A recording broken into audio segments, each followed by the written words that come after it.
Hundreds of widows and elderly residents of Jei-Krodua in the central region have received free medical care, counseling and relief items from a humanitarian non-profit entity, Widows Honor. The intervention focused on widows, many of whom don't have any source of income and struggle to access health care. For many widows, the death of a spouse often brings grief, loneliness, and financial hardship. In Ghana, studies on women's access to health care show that more than half of their population face medical treatment barriers, including cost, distance, and lack of support. About 42% of them say getting money for treatment is a challenge, whilst 25% cite distance to a health facility. Professionals who attend to them at the outreach ground included doctors, nurses, pharmacists, and counselors. They were screened for blood pressure, blood glucose level, malaria, and body mass index. Some were diagnosed with hypertension, whilst others who had defaulted on treatment were counseled and referred to health facilities for further care.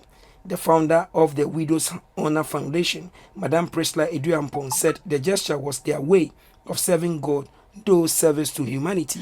When you're married, not all the two people are blessed to end marriage together. Someone will depart before the other.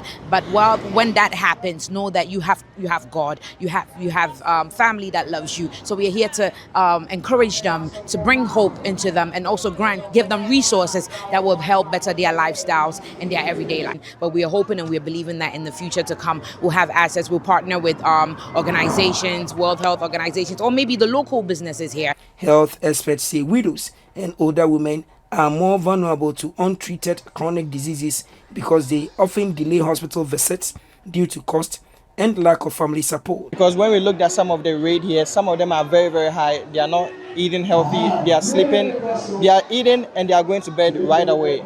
So some of the things we tell them is that eat healthy, wait about 2 hours before you sleep, and also when you go to the hospital, tell them your symptoms. The leader of the medical team, Isaac Adoyeboah, said many of the infirm and widows in our communities live with hidden health conditions. We have mental health personnel here who were able to, counsel them psychologically. Yes, some are still, grieving. Some are still crying after the death of their spouse. We don't want to only use our skills and knowledge to gain money, but also to touch lives. Some of the widow beneficiaries said the medical screening and relief items provided had brought them comfort and renewed hope.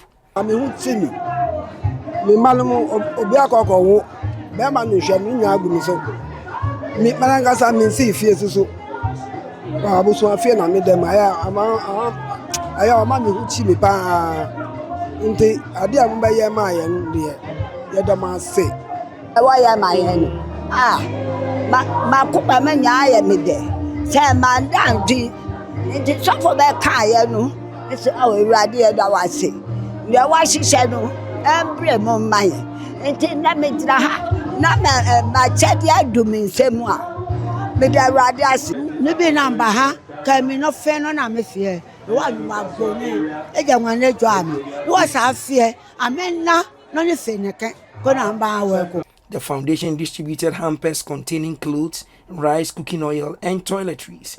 Male beneficiaries also received cutlasses and bulbs, while some individuals were presented with sewing machines to support their livelihoods.